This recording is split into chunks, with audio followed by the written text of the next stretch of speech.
इसीलिए हम लोगों के यहाँ एक शब्द है प्रणाम के लिए, दंडवत। दंड कहते हैं लकड़ी को, लकड़ी की तरह गिर जाना, तब दंडवत है। अब आजकल तो ये शब्द रह गया है। एक सज्जन कह रहे थे दंडवत महाराज, पर वो पड़े नहीं थे, खड़े थे।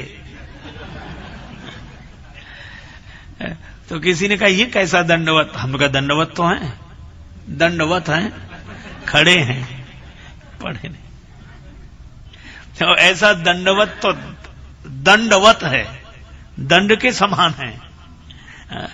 इसलिए भाई ये झुकना आ जाए और लकड़ी की तरह झुकना आ जाए, बिल्कुल सीधा, हमारे झुकने में भी सरलता हो, सहजता हो।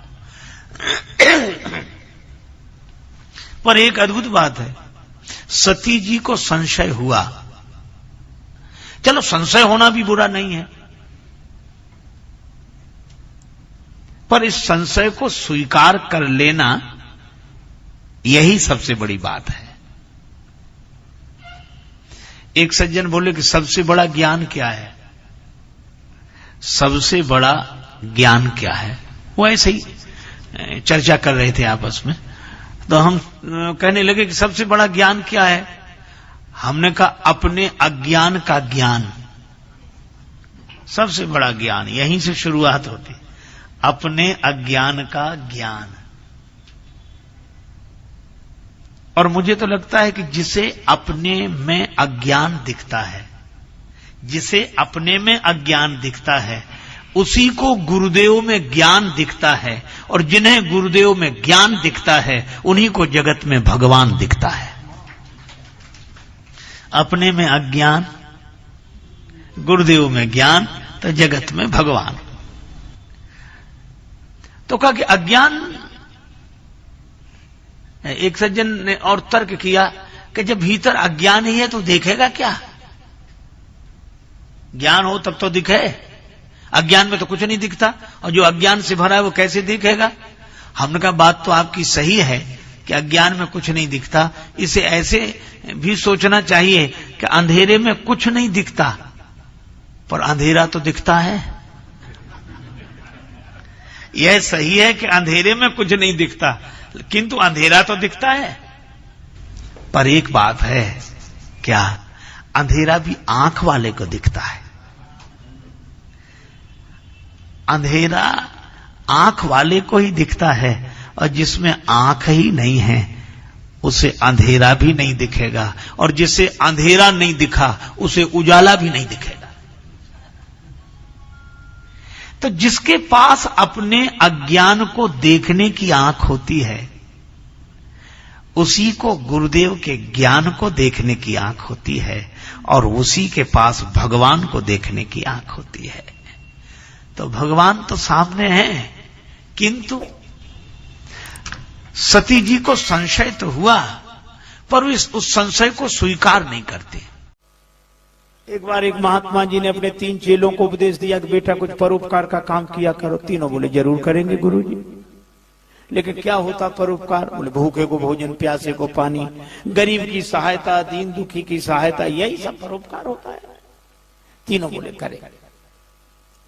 एक काम जरूर किया करो। हाँ गुरुजी जरूर। दूसरे दिन शाम को लौटे, कुछ परोपकार का काम किया? हाँ महाराज किया।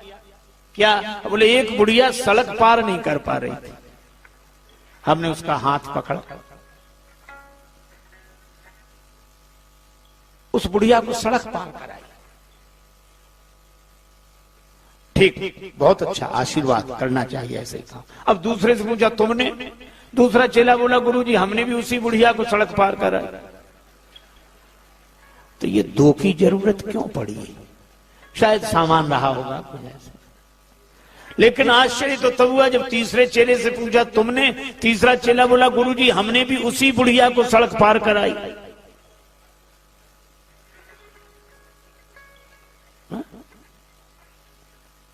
अब गुरुजी के आश्चर्य का ठिकाना नहीं रहा कि 3 की जरूरत क्यों पड़ी। एक बुढ़िया को सड़क पार कराने में 3 की जरूरत क्यों पड़ी?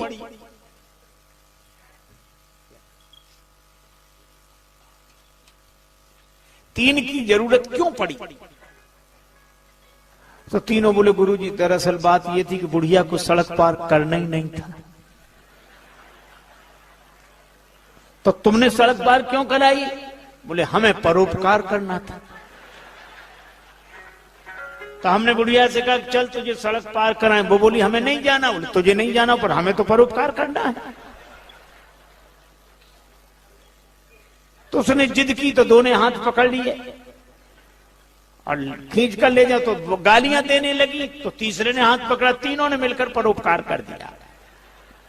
गुरुजी बोले मूर्खो, वो गाली देती रही तो भी तुम्हें समझ में नहीं आया? बोले गुरुजी आप ही तो कहते थे कि अच्छे काम में गाली भी मिले तो परवाह नहीं करना चाहिए, कर देना चाहिए। अब बोलो ये परोपकार है, ये परिहित है। बहुत बार तुम धर्म के नाम पर धर्म करते रहते और धर्म के नाम पर हम जो धर्म करते हैं उसका धर्म से कोई संबंध। एक राजा को बड़ी चिंता हुई कि हमारे राज्य में कितने आलसी हैं, तलाश करो।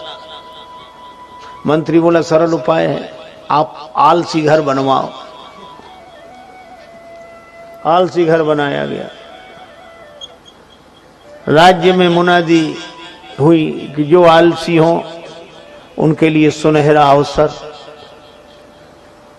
आलसी घर में पधारें, आराम से रहें। सारी व्यवस्था राज्य की ओर से होगी। आलसियों के लिए एक आवश्यक शर्त है, कर कुछ नहीं सकते। दूसरे ही दिन आलसी घर भर गया। दूसरा बनाया वो भी भर गया। राजा को बड़ी चिंता हुई कि हमारे राज्य में इतने आलसी। मंत्री बोला कि सरकार इतने आलसी हो ही नहीं सकते, तो असली आलसी कैसे मिले? कहा घास फूस के झोपड़े हैं, आलसी घर लगा दो आग। अब आलसी घर में आग लगे। अब आग लगे तो कौन रुके? आग लगी सब भागे। लेकिन आश्चर्य, 2 फिर भी पड़े रहे। एक आलसी दूसरे से कह रहा था कि अब तो झोपड़े में ही आग लग गई, उठकर चिलम जला ले।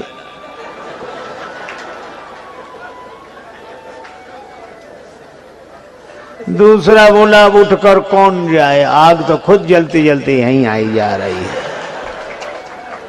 मंत्री ने कहा कि महाराज यही 2 हैं, बाकी नहीं है। तो क्या हुआ, किसी का विवाह हुआ, नववधू घर में आई, गांव की घटना है। तो बहू के ढंग से कोई घर का कामकाज नहीं करती, पढ़ी लिखी और बहुत अभिमानी स्वभाव की थी। बेचारी सास सोचे कि घर का काम नहीं होगा तो क्लेश होगा, तो बेटे को दुखी नहीं देखना, तो खुद ही काम करती वो सब। एक दिन बेटे को लगा कि ये बैठी रहती है, तो बेटे ने सोचा कि मैं मां के हाथ से झाड़ू लेकर झाड़ू लगाऊंगा तो इसे शर्म लगेगी। पति ने उसके हाथ से झाड़ू, नहीं तुम मत लगाओ, मैं लगाऊं। बोले नहीं, मां बोली मैं लगाऊंगा। अब बेटा कहेगा नहीं माता जी अच्छा नहीं, मैं लगाऊंगा। और दोनों झगड़ने लगे।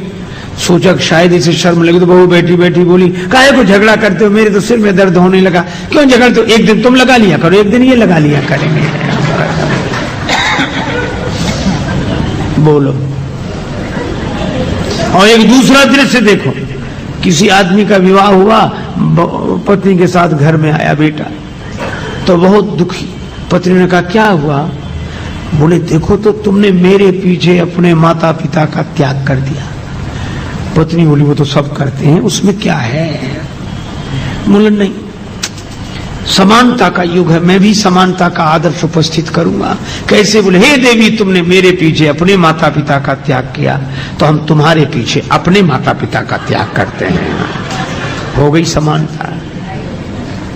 अरे भाई, एक आदमी बोला माँ बाप दोनों बराबर, उसमें क्या है? अरे हमने कहा ये शब्द ही अंतर बताते हैं। जब हम लोग बोलते हैं माँ तो मुंह खुल जाता है माँ, और जब बोलते हैं बाप तो बंद हो जाता है। सीधी सी बात है, जिसके आगे बालक का मुंह खुल जाए वह माँ है। और जैसे देखते ही बेटे का मुंह बंद हो जाए, वो बाप है। एक बार एक मरीज वैद्य के पास गया। वैद्य जी कल से परेशान है, पेट में दर्द है, आंखों में जलन है। वैद्य जी ने 2 पुड़िया बना कर दी। ये चूरन है, गर्म पानी से ले लेना, पेट ठीक हो जाएगा। और इसमें ये अंजन है, इसको आंख में लगाना। ठीक है, लेकर तो गया। पुड़िया भी सही थी, वैद्य जी भी सही थे। घर जाकर पुड़िया बदल गई। अब अंजन को तो चूरन समझ के खा गया और चूरन को अंजन समझ के आंख में लगाया। बड़ा दुखी हुआ। पर इसे दुख किसने दिया? दवा ने दिया या वैद्य ने दिया? अरे इसकी बेवकूफी ने दिया, ना समझी ने दिया। एक आदमी बड़ा हैरान था, बड़ा परेशान, कोई खो गया, कोई खो गया। किसी ने कहा क्या हुआ? कौन खो गया? मेरी पत्नी खो गई है, मिल नहीं रही। पत्नी खो गई? हाँ। तो नाम पता बताओ तो हम भी तुम्हारी सहायता करें, तुम्हारी पत्नी को खोज निकालें। नाम क्या है?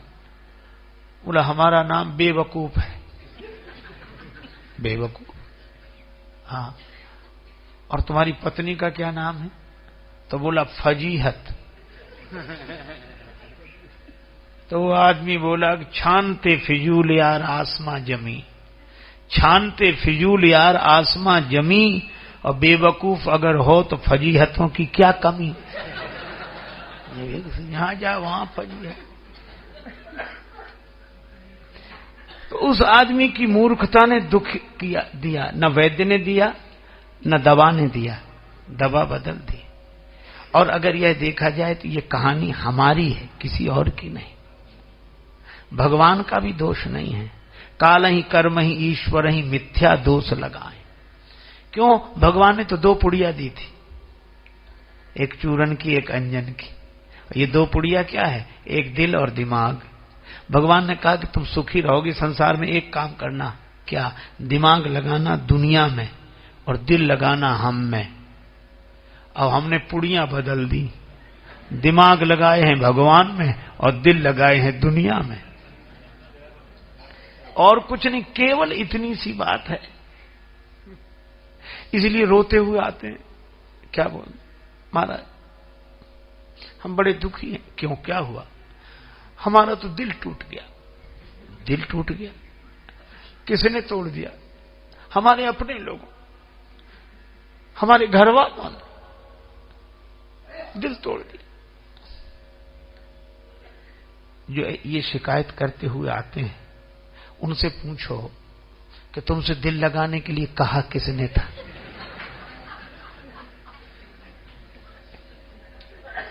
दिल टूटने की तो खबर देने आते हैं, और जब दिल लगाने जाते तब नहीं पूछा।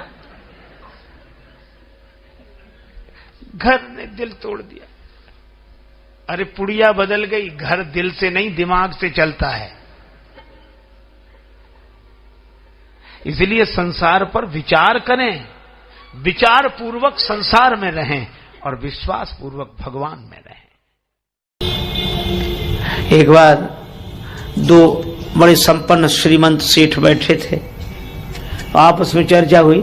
एक बोला हमारा नौकर बड़ा मूर्ख है, दूसरा बोला हमारे नौकर से ज्यादा मूर्ख नहीं हो सकता। तो पहले वाला बोला नमूना देखोगे? हाँ। उसने अरे इधर आओ, बुलाया, 10 रुपए दिए, जाओ बाजार से टेलीविजन ले आओ 10 रुपए में। और वो 10 रुपए लेके चला गया टेलीविजन लेने। उसने अपने मित्र का देखा, इसका ये 10 रुपए में टेलीविजन लेने जा रहा। दूसरा बोला कि अब हमें अपने नौकर का नमूना दिखाने का अवसर दो। हाँ। उसने अपने नौकर को बोला इधर आओ। हाँ कहिए साहब। तुम ऐसा करो, ऑफिस तो तुमने देखा है? हाँ देखा है। ऑफिस में चले जाओ। हाँ तो वहां जाकर ये देखो कि हम वहां हैं कि नहीं। और दूसरा भी चला गया। मालिक दोनों हंस रहे थे कि कैसे मूर्ख है, लेकिन ये मूर्ख की पहचान है जो अपने को मूर्ख समझे, जिससे अपनी मूर्खता ही समझ में ना आए। वो दोनों मिल गए वहां। नौकर मिले तो कहने लगे हमारा मालिक बड़ा मूर्ख है। क्यों? कह रहा था 10 रुपए में टेलीविजन ले आओ। टेलीविजन तो हम 4 ले जाते, पर उसे ये तो सोचना चाहिए था आज इतवार है, बाजार बंद है। बोलो। और दूसरा क्या कहता है कि हमारा मालिक और ना समझ, हमसे कहता तो ऑफिस में जाके देखो कि हम वहां हैं कि नहीं, हमको भेजने की क्या जरूरत थी, फोन नहीं कर सकता था।